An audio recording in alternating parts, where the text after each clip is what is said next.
Welcome once again to Digital Training Hub. If this is your first time visiting the channel, hit the subscribe button and turn on notifications to receive alerts when new content is released. This is lesson 6 of 7 on communication skills. In this lesson, we are going to learn the use of communication skills to facilitate group discussions. Learning Activities 1.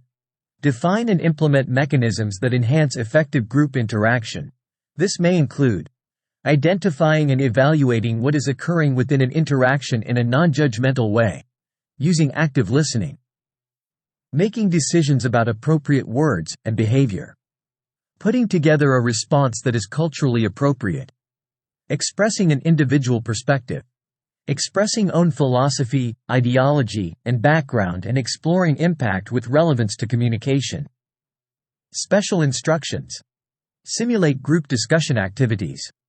Learning Activities 2. Use strategies that encourage all group members to participate. Special instructions. Simulate group discussion activities. Learning Activities 3. Set and follow objectives and agenda for meetings and discussions. Learning Activities 4. Provide relevant information to the group to facilitate outcomes. Learning Activities 5. Undertake an evaluation of group communication strategies to promote the participation of all parties. Learning Activity 6. Identify and address specific communication needs of individuals. Introduction. This learning outcome involves defining and implementing mechanisms that enhance effective group interactions, using strategies that encourage all group members to participate in setting and following objectives and agenda for discussions. It also involves the provision of relevant information to the group, undertaking evaluations of the group communication, and identifying and addressing specific communication needs of individuals in the group. Definition of key terms.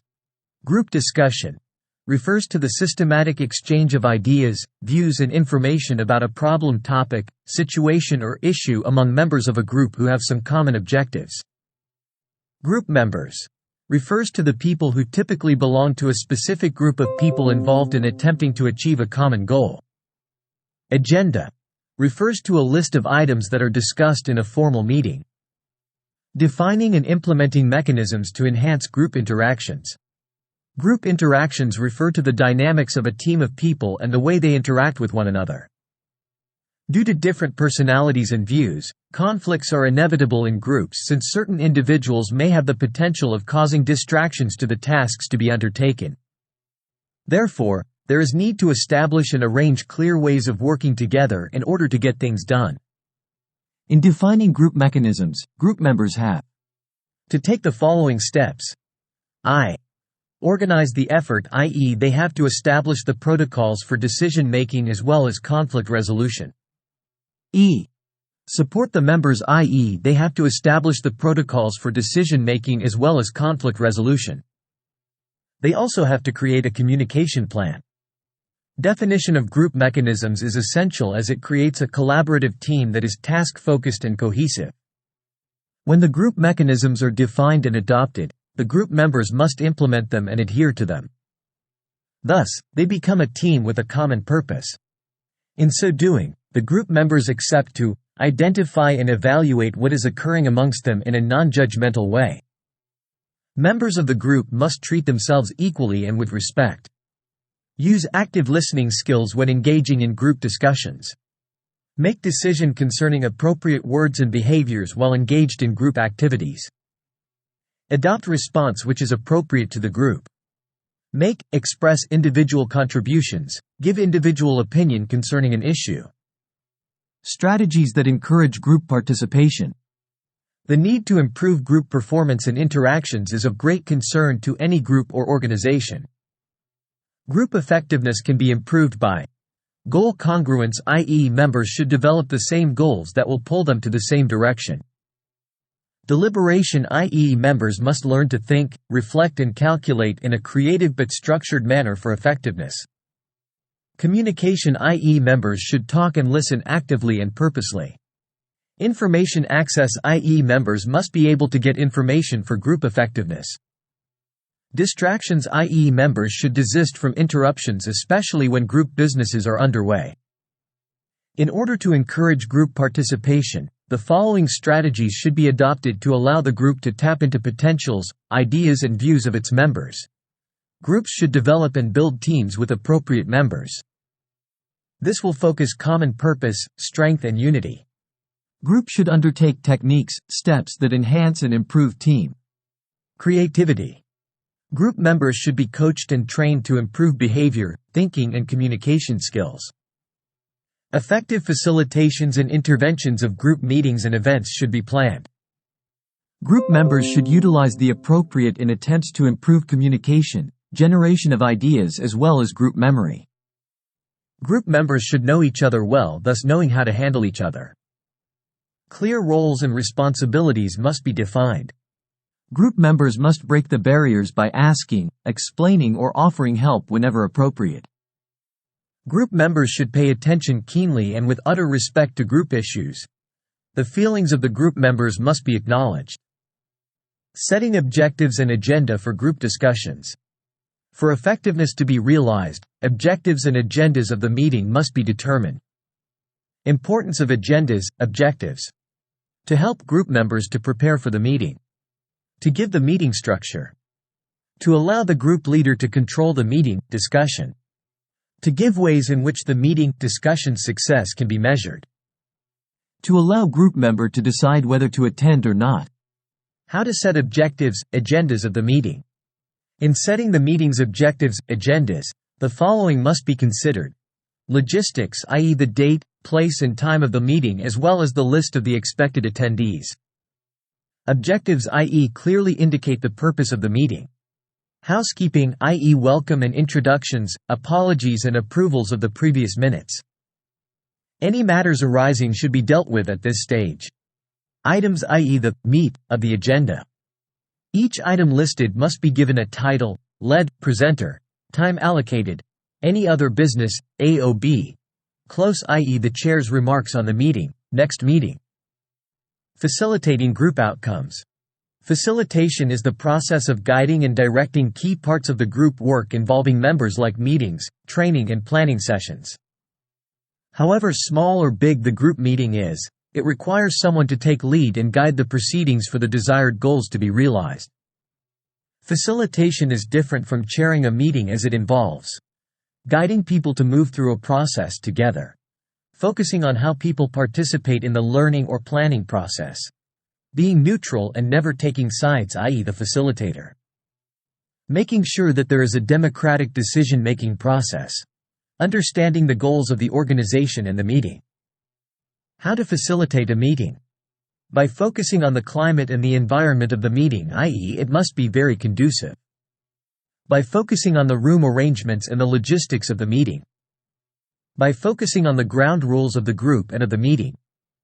Focusing on the rules, environment and logics as mentioned above, facilitation should take the following steps. Meeting should begin on time. Facilitator should welcome everyone. Facilitator should make introductions. A review of the agenda, objectives and ground rules for the meeting should be done. Participants should be encouraged. Members should stick to the agenda. Detailed decision-making process should be avoided. Each item should be brought to closure. Everyone's rights should be respected. The facilitator should be flexible in giving guidance. Meeting results should be summarized and clearly state needs requiring follow-ups. The facilitator should thank the participants. The meeting should be closed. Tips and skills for good facilitation. For good facilitation, the facilitator should watch the body language of the group. Summarize and pause after every item is handled completely to allow people comprehend what has been said. Be conscious of his/her behavior. Focus on the group members and not the walls, blackboards or newsprints. Be careful with his/her speech. Be conscious of your posture. Intervening in case of disruptions in meetings. Let the group decide on the action to be taken. Make use of the ground rules and agenda to decide. Be honest and openly say what is going on without taking sides. Use humor to ease tension if any. Accept or legitimize a deal. Evaluation of group communication strategies. Effective communication is key to group development and the realization of the predetermined goals and objectives. Thus, the group should spare time and evaluate the communication strategies and their effectiveness.